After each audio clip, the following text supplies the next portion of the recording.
नमस्कार, विद आइडियंस में आपका स्वागत है।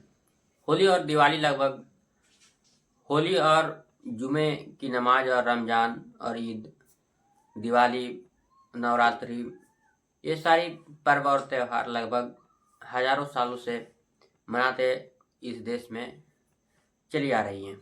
लोग मनाते चले आ रहे हैं, लेकिन इस बार कुछ ऐसा हुआ है कि होली और जुमे की नमाज दोनों एक ही दिन होने वाली है, जिसकी वजह से पूरी देश में नफरत का माहौल बना दिया गया है।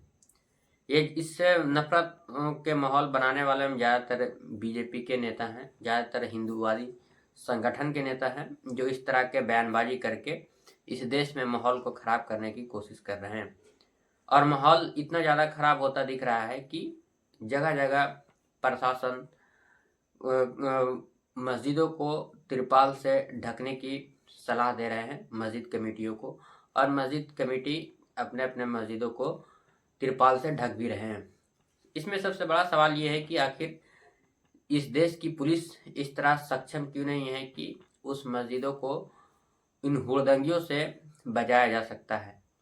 पुलिस अपनी नाकामी को छुपाने के लिए मस्जिद कमेटियों को यह आदेश दे रहे हैं कि मस्जिद कमेटी अपने अपने मस्जिदों को तिरपाल से ढक ले। इसमें सबसे बड़ा सवाल ये है कि आखिर मस्जिदों के पास ऐसा क्या होने वाला है जिसकी वजह से मस्जिद कमेटी को ये आदेश दिया जा रहा है कि मस्जिद को तिरपाल से ढक दिया जाए। होली है, जुमे की नमाज होनी है, ये दोनों सालों से होते आ रहे हैं और इस बार भी हो जाएंगी।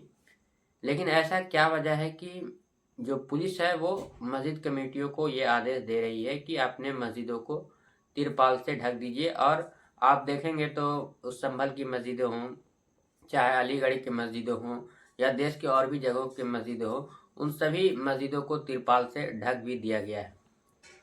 आखिर होली मनाने वाले लोग ऐसा क्या करने वाले हैं मस्जिद के सामने, मस्जिद के आगे, जिसकी वजह से पुलिस को ये कदम उठाना पड़ रहा है।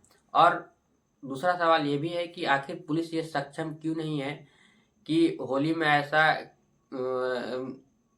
पुलिस इस काम में सक्षम क्यों नहीं है कि मस्जिद को कुछ भी होने से बचाया जा सके। दरअसल सवाल इस देश की एकता भाईचारे की है, जिसमें नफरत घोली जा रही है। और नफरत इस तरह बढ़ गई है कि लोग जाकर मंदिरों में जाकर के पूजा करने के बजाय मस्जिदों के सामने डीजे बजाते हैं, तरह तरह के गाने बजाते हैं, हुड़दंग करते हैं, मस्जिदों में बम फेंकते हैं, सुतली बम फेंकते हैं। कुछ दिन पहले की घटना है कि मस्जिद में तरावी के नमाज के समय सुतली बम फेंक दिया गया, जिसकी वजह से वहाँ पर तनाव बढ़ी और हिंसक झड़पें भी हुई। कई बाइक और दुकानें भी जला दिए गए। आज की खबर है कि रत्नागिरी में मस्जिदों में घुसने की कोशिश की गई और वहाँ पर अभी तनावपूर्ण माहौल बना हुआ है। आखिर चाहे वो होली हो, दिवाली हो, रामनवमी हो, या कोई ऐसा भी इस देश में त्यौहार पिछले 10-12 सालों से बगैर हुड़दंग के मनाया नहीं जा पा रहा है। और इसमें पुलिस पूरी तरह से नाकाम रही है, जिसकी वजह से ये घटनाएं लगातार होती रही है। हालिया दिनों में औरंगजेब की पूरी चर्चा हुई है, जिसके बारे में, उसके औरंगजेब की क्रूरता के बारे में इस देश में बहुत सारे टीवी चैनलों में बहसें चली, मुँहबहसें चली, और सरकारें जो हैं वो तरह तरह से देशद्रोह के इस औरंगजेब के बारे में बोलने वाले लोगों पर मुकदमे किए, देशद्रोह तक के मुकदमे किए गए, और एक तरह से माहौल बनाया गया कि औरंगजेब के जो कब्र है उसे खोद दिया जाएगा, वहाँ से हटा दिया जाएगा। तो इस तरह से औरंगजेब के क्रूरता के बारे में इस देश के लोगों को बताया जाता है। लेकिन औरंगजेब की क्रूरता जब होती होगी तब होती होगी, लेकिन अभी जो सरकारें जो इस देश में चल रही हैं, उनकी क्रूरता का ये नमूना है, ये आप दिखावा है, जिसके आप देख सकते हैं कि जगह जगह मस्जिदें ढकी जा रही हैं और लोगों को ये पुलिस गारंटी नहीं दे पा रही है कि उनकी मस्जिदें सेफ रहेगी, कोई उस पर रंग या पत्थर नहीं फेंकेगा, कोई सुतली बम उसकी मस्जिदों के अंदर नहीं फेंक पाएगा। और ये सुरक्षा देने में पूरी तरह से पुलिस प्रशासन नाकाम है इस देश के।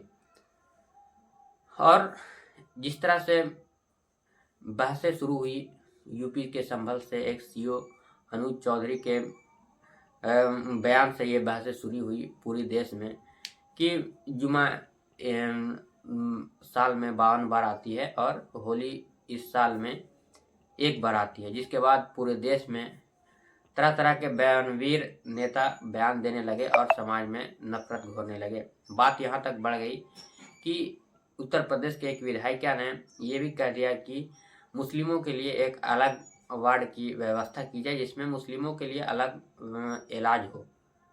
तो कहने का मतलब है कि आखिर ऐसा क्यों ये विधायक कह रही है, और ऐसा अगर विधायक कह रही है तो क्या ये देश तोड़ने की बात नहीं है?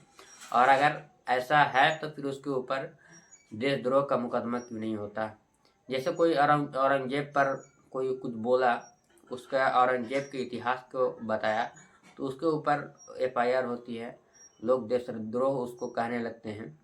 तो क्या इस तरह की घटनाएं, जो इस तरह के बयानबाजी जो हो रही है, तो क्या ये देशद्रोह के श्रेणी में नहीं आता है? क्या इससे देश नहीं टूटेगा? क्या इससे देश में विभाजन नहीं होगा?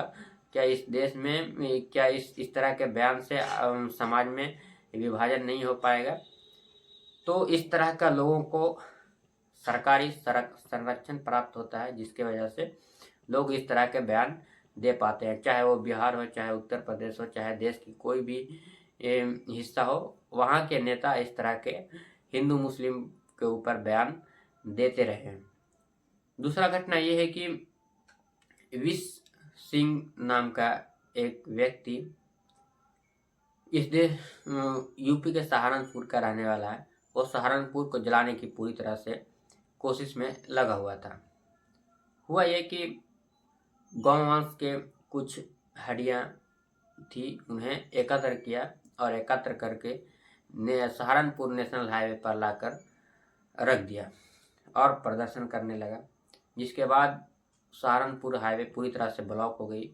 जब पुलिस वहां पर गई उससे बात करने के लिए, तो वो हिंदुवादी नेता विश सिंह पुलिस से झगड़ने लगा, पुलिस से बहस करने लगा और ये मांग करने लगा कि इसको तुरंत पता लगाया जाना चाहिए कि इस गौवंश की हत्या क्यों हो रही है इस देश में और इसको कौन कर रहा है।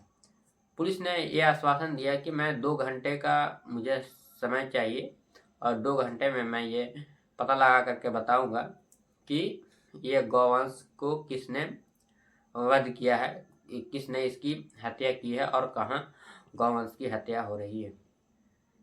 जिसके बाद पुलिस को विश सिंह पर शक हुआ और विश सिंह को गिरफ्तार किया गया। गिरफ्तार करने के बाद विश सिंह से पूछताछ की गई तो आप जानकर हैरान रह जाएंगे कि विश सिंह किस तरह से साजिश रच करके सहारनपुर को जलाने की कोशिश कर रहा था। पुलिस पूछताछ में विश सिंह ने बताया कि उसका एक दोस्त है टीपू कुरैशी। टीपू कुरैशी का किसी परिवार के किसी आदमी से उसका निजी कुछ अनबन था, जिसके वजह से टीपू कुरैशी उस आदमी को फंसाना चाहता था, जेल भेजवाना चाहता था। और टीपू कुरैशी ने एक रास्ता अपनाया और अपने दोस्त विश सिंह से बात की और विश सिंह को 50,000 रुपये और गौवंश के कंकाल को विश सिंह के हवाले कर दिया। अब विश सिंह उस गौवंश के कंकाल को लेकर के सड़क पर प्रदर्शन करने लगा और दोनों दोस्तों में, टीपू और विश सिंह में ये तय हुआ था कि जैसे ही प्रदर्शन होंगे उसके बाद टीपू ने बोला कि मैं सड़क पर आ जाऊंगा जहां प्रदर्शन हो रहा होगा वहां पर, और मैं उस व्यक्ति का नाम लूंगा, जिसके बाद वो व्यक्ति जेल चला जाएगा।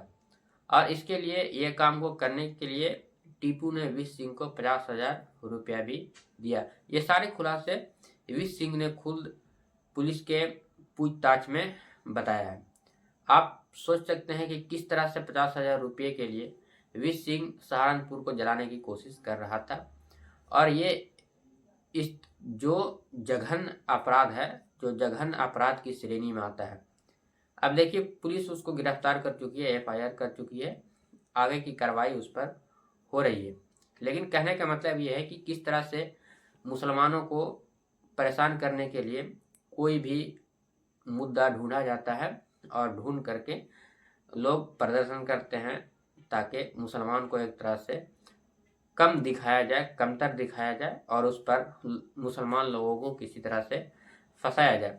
ये नीतियां देश में पिछले 20 सालों में 15-20 सालों में ज़्यादा देखने को मिली है और इस तरह से लगातार घटनाएं जो हैं वो होती रही हैं।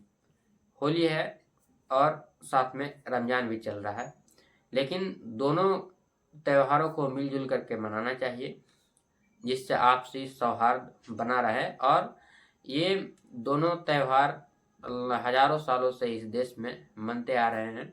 आज कोई नया ये त्यौहार एक साथ नहीं मन रहा। इससे पहले भी जुमे की नमाज और होली के दिन एक ही दिन आए थे, वो शायद साल 2022 था।